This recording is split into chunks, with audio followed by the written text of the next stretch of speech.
وعليكم السلام ورحمة الله وبركاته. أكمل نجاة. نجاة الحمد لله جبت حيوانك يا سنجران. رفض أكمل. إسني مود أكمل في الدار وسني مو. ما يجي كمان رفض قبول. شوفي. سمية عبدي. صورة لما تبوستين قرين الشيء.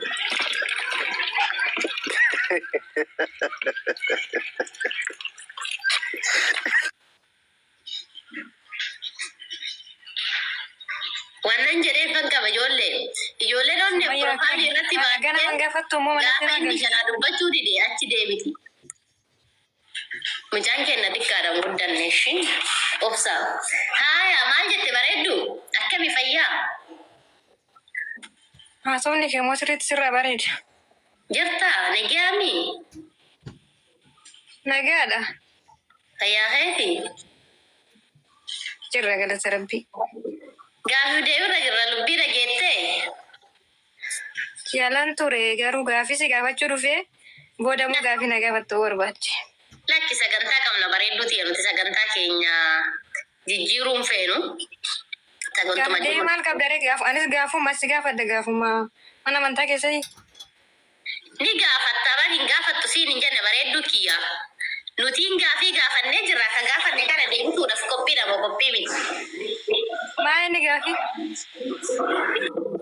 Iyyasuus dhaloonni isaa kan biyya faranjiitii fi kan Itoophiyaa maaliif gargar ta'e Iyyasuus Itoophiyaa kun addaadha moo yeroo lama dhalate anjaraa kanatu yeroo anjaraa kun du'e keessan kun moo dhalate moo akkaataan isaan hangalle moo Iyyasuus lamatu addunyaa kanarra jira.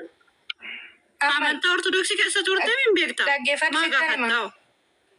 Dhagaa jirta? Wacinaame ati amma amantaa ortodoksuma no durii hin beektamati kan warra dalagasan ayyaanatas irratti bu'ee moo kan ortodoksii irratti kan dalagaa jirtu? Bareeddu waan gaafatan deebisuu hin dandeettu? Maal abbaa akkati irratti gaatti dhiqaala? Innaalila Habibti nama arrabsuun qaanyii bara. Ati Yesuus kan arrabsitu asii gadi baati. Shaarmullatti deemtee mati jechaati. Isaan wajjin deemi shaarmutti. Daqiiqaa tokko sinifan kannaa wal jalas dubbadha waan fiitis jira waca. Chishi baadhagee gateetana. Ashaadhii sitti muddamini haa baafatanii itti muddamina. Gaafidhatanii hin darbinaa gadi. Yaatas gabbaan arrabsanii kaanii yoo xumurata yaatas gabbaanii bakka uumaa gochuu hin dandeenyu faayila. Ani wanti siin jedhu barbaadu. Os jedhi meetis. Ila ijoolleen kiristaanaa waa hubattan keessatti arrabsaayis eebbisaayis nuti barsiisuun niisu. Kan nuti barsiisnu haqadha. Wanti nuti siin gaafannu yoo ofii keessanii deebistan deebistan yoo deebisuu baattan nuti itti darbeetiniin isiniif deebisa. Nuti deebii dhabnee osoo hin taane uummanni dogongora isinirra jirtan afaanuma isaaniitii ofuma isaaniitii yaa hubatan jechaadha. Laakiin amma fakkeenyaan isinii kaasa Iyyasuusin akka kijibaan isinitti amanaa jirtan ni beekna. Adda qooddattanii beente ortodoksiin adda qooddata. Biyyi faranjiif biyyoonni Afrikaa adda qooddata. Nabii Rabbii maal godhaa jettaniin kabajarraa mulqitanii barsiisu. Islaama qofa kana qaanitti amanu jaalattanii jibbitanis. Nuti deebii wallaallee miti kabaanee sin gaafannu. Deebii keessaa dhabnee dogongora taananuu keessaa baane waan ta'eef. Laakiin wanti nuti sin gaafataa jirruuf uummanni dogongoraan itti amanee jiru kun akka baruuf ofii amantanii dhiiftanii dhugaa beekaa dhoksitanii wallaalaa taatanii isinumaaf rabbitu walitti beeka. Laakiin wanti nuti barbaannu uummanni akka hubatuuf uummanni jaahilummaarra jiru uummanni kufrummaarra jiru akka kijiba isin godhaa jirtan kana akka baraniif malee nuti deebii wallaallee ni beekna nu hubannee keessaa miliqne waan ta'eef. Kanaaf yoo kabaja amantaa keessaniif qabaattanii miidiyaa baatanii nama arrabsinaa. Gaafii tokko kaatanii yoo na gaafattan gaafii sayyoonan ani beeka hin ta'e beekee isiniin hin deebisa yoo ani hin beekne islaamummaan deebii dhabdeemi beekaa hedduu qabdi. Kanaaf beekaa sanitti isin dabarsine isinoo abbootiin amantaa keessan nama arrabsa, dhiirri keessan nama arrabsa, dhalaan keessan nama arrabsa. Duuba eenyu deebiitti kennaree? Macaafamaaf baattanii yookaan shubbistan yookaan maaliif seexana irraa dheegettanii makaddaa jala kaa'attanii bultan yookaan suurawwan maaliif piroofaayilii kaa'attanii deemtan erga deebii irraan qabaanne ta'e amantaa keessan erga hin beekne ta'e waan beekuu qabdan wanti isin irratti dirqama ta'u yoo hin beekne ta'e duuba faayidaan isaa maali? Amma fakkeenyaan isinii kaasaa islaamni tokko wanti inni dirqama jalqaba irratti beekuu qabu laa ilaaha illallah beekuu qaba. Tokkichummaa rabbii beekuu qaba. Ittiin aansee'u erga laa ilaaha illallah beekee hubateen booda akkaataa salaataa akkaataa itti kadhatu beekuu qaba. Maaliif jalqaba salaanni hin dursine beektanii? Osoo hin beekne salaatuu yookaan kadhachuuf hin danda'u. Jalqaba beekuu qaba waan inni kadhatuuf saniif. Rabbiin isaa beekuu qaba. Hubatuu qaba. Awwalli isaa maanumti isaayyuu beekumsa irratti hundoofti laa ilaaha illallaan tun. Yoo hin beekne maal kadhataree hin beeku waan ta'eef isin maal keessa jirtanii? Beekumsa sanirraa alla bilisa. Namni amaneef amantan. Dhaaltummaa fudhattan. Amantaan dhaaltummaa miti. Dhaaltummaa kan walirraa fudhatu qabeenya lafa beekumsa. Seenaa abbaa faati ofii lafa isinii kaan yookaan ammoo kaayyuu isaan irra jiran san yoo isaan illee hin jirre ta'e galmaan ga'uuf akkasitti dhaaltummaa deemtan malee amantaan dhaaltummaa miti. Yootiin fakkeenya obboleettiin ta'e kaatee waan barbaaddetti amante ishee laalteen amantu ati amanuus hin qabdu. Waan siif ta'u san waan si baasu san barattee hubattee dhugaaf dhara adda baafattee kiniini amanuu qabda malee jechuudha. Laakiin koottatii deebiitti kennaa yoo isin hin jenne nama arrabsitan. Dubartiin takka miidiyaa irra baatee nama arrabsuun qaanyii. Mikinaatum atiin kun haadha sagalee kee har'aa waraabbamu kana boru ilmoon tantee baatee yoo kaatee nama arrabsite ilmoo teetiin lolachuu hin dandeettu. Atoo akkatti jecha afaan namaatirraa bahuudhaaf bilisa ta'e yookaan ammoo fokkataa ta'e jecha qaanyii nama arrabsita waan ta'eef ilmoon ta'e atoo akkana jechaa turte beesiin jetti. Ilmoo ta'etu ol deebitee gorsachuu hin dandeettu dubartii miidiyaa irratti nama arrabsitu. Kan dhiirallee haa ta'u. Sumayyaa Nagasaa. Kanaafi nama arrabsinaadha. Nama arrabsuurraa bilisa obsi dubbataan jira. Nama arrabsuurraa bilisa ta'a. Adabadha. Yoo amantaa biraati irratti illee kan guddantan ta'e haadhaaf abbaan keenya akkasittiin hin guddisne. Kanaaf safuu hin cabsinaa. Atiin tun yoo heerumuu baatte nama meeqas ilaallata? Dubartiin bakkoota adda addaatti ilaallatanii bara bultiidhaaf barbaadan. Nama meeqas ilaallata? Namni kun ilmaan xiyyaaf haadha gaarii, haadha manaa gaarii taate, anaaf jaartii gaarii taateedhanii si ilaallatan. Yoo ati fokkattuu taate immoo ollaanis firris namnis miidiyaas guutuun dubartiin jecha akkana namaan jettu qaanyii safuudha. Kanaaf jecha hin taane jettaniillee namaan arrabsinaa. Jechi hin taane sun nu aarsee osoo hin taane nuti amma gorsa kanallee isinumaaf. Barsiisuma nuti barsiisaa jiru kanallee isinumaaf. Wallahi yoo rabbi irraa ta'e malee ilma namaatirraa nuti waan argannu. Kanaaf amala gaariin abbumaafi. Gaarummaan abbumaafi. Hubatuunillee eenyuuf abbumaafi. Yoo ati gaarii taate kasifaana jiraatullee gaarii ta'a. Yoo ati gaarii taate rabbiin irratti si gargaara. Ati mujrima namni aan ta'in. Wanti nuti isin gaafannu kuni ofii kennaa deebisuu hin dandeenye. Deebisuu miti akka batabbadhee yoo alalchuun illee isinitti ulfaate jechuudha. Batabbadhee isin obaasuu hin dandeenya.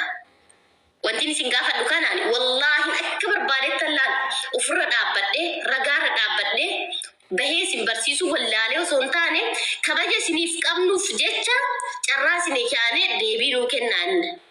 Maaf deebii nuu kennaan isin akka hubattaniif. Barsiisan tokko gaafa daree keessatti nama barsiisu kan barsiisu san keessa hojii manaa kennaafi. Kan barsiisu san keessa qormaata nuti asiin osoo isin barsiisnu asiin immoo isin qormaan. Kanuma isin barsiisne san keessa deebii isin ilaalu. Kanaaf ammas irra deebi'aa hinnaa himaa yoo jettani uummanni kiristaana jettanii kan of waamtan beentee jettanii kan of waamtan. Iyyesuusin amanuu osoo hin taane Iyyesuusin xiqqeessaa jirtanii. Shubbistanii malee macaafa boraafattanii malee suufa uffattanii macaafa footoo ittiin kaatanii haadha ittiin jalattan waan ta'eef warra dhiirallee tajaajilaadha maalidha jettanii qarshii ittiin gurrattan malee waa tajaajilaa hin jirtan Iyyesuusin xiqqeessaa jirtan. Uummatallee karan taanetti waamaa jirtan. turtan. Jaalattanis jibbitanis akkuma macaafni jedhu Yesuus san ergamaadha jedhe. Ergamaa waaqa godhuu hin dandeettu. Yesuus hancufa irratti dhufuu hin dandeettu. Ilmoo xiqqishuu miti garafuu hin dandeettu. Bismaara itti rukuttee miti namni tokko waaqa bismaarri itti rukutamee miti. Namni tokko dhukkubsatee amaliyaa gaafa ta'u namni waasinnaa fudhatee lubbuu nama saniitiif irratti farramamnee kifiyaan kaffalamee qaamni isaa baqaqsamee amaliyaa ta'a malee akkasumaan lafaa kaamee amaliyaan ta'u waaqni illee bismaarii hangana ga'u kana itti shakashakamee kan waraannamu inni si uume suni akkasitti waraannamuu hin danda'u. Amaliyaayyuu gaafa godhamu seera qaba. Bismaariin caqacaquu miti. Duubaati bismaariidhaan waraanname jetta, bismaariidhaan saqqalame jetta, mukarratti rukutame jetta, muka tokko murtee falaxuudhaaf dammoo seera qaba bara. Waaqa mukarratti fannistee to falaxuu miti, qaxaqqaxuu miti. Ati sammuu akkamitti yaaddeetta manaa jirta duuba. Nuti siniif malee bara ofiif miti. Atiin kun har'a dubbii nuti dubbannu kana beektee yoo dabsiteen teessitu irraa gaafatama. Kanaaf amma isinitti maa Yesuus ergamaadha, Yesuus namaadha, Yesuus kabajamaadha, jaalatamaadha. Kabaja qaba ka xiqqeessaa uummata kiristaanati malee. Waan dubbadhe kan hundaafuu ragaan qaba, ragaa malee hin dubbanne. Nama akka kiyyaaf keetii dhalatee ji'a 9 guutuu garaatti baattamee akka nuti dhalannu kanatti garaa haadhaa keessaa dhalatee harma hodhee guddatee nyaata nyaatee dhugee rafee ka'ee sinigalee akkuma daa'ima kamiyyuu taphatee taphachuu miti haadha jalaayyuu badaa ture bariin taatu barbaadaa turte. Waaqayyoon ni badaa isatti bada duuba waaqayyo. Waaqayyoon ni nyaata, waaqayyoon ni rafa, waaqayyoon ni muga. Yoo inni mugu sani eenyutu addunyaa jiraachisaa ture ree? Atumtu yaaddu sammuu akkamiitiin yaadda? Waaqayyo nyaata. Qaama saalaa qaba waaqayyo rabbii jedhaatu akkamiin kittaannata? Gisee ammaa bara jechuun in ulfaata. Ati mee hoo jettu mee waaqayyo qaama saalaa qaba? Waaqayyoon hin kittaannata. Warri sarraa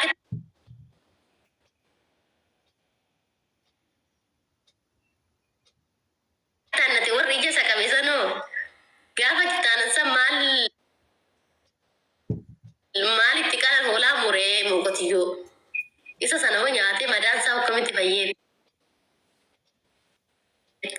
Safuu bara yoo waaqayyoon akka nettan yoo waaqayyoon xiqqeessan yoo waaqayyoo fuutaniitiin kittaannattan.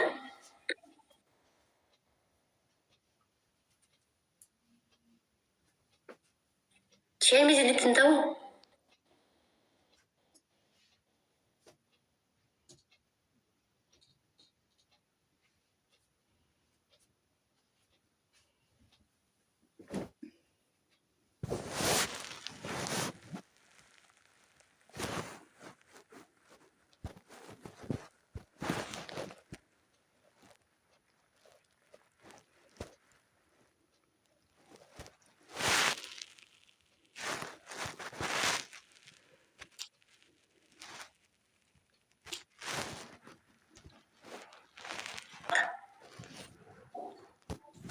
Yootiin dammoo goda keessa taa'ee qindaasa yoo jiru waa argata.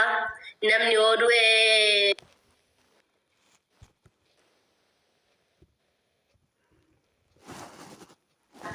ayyaana jedhanii guyyaa takka hanga 30 jiru kana ayyaana dirribii godhanii guyyaa akkasii waa argata. Jireenyi isaa isaaf taate maaltu isa dhibee as dhufee deebii kennaree? Waan akkasiiti. Namni deebisuu barbaaddan ammallee ulaan keenya isiniif banaadha. Kara seera qabeessan, kara naamusa qabeessan, amantaa keessan yoo deebiitti kennuu barbaaddan malee anaan na gorsuu hin dandeettan. Kan na gorsatu Islaama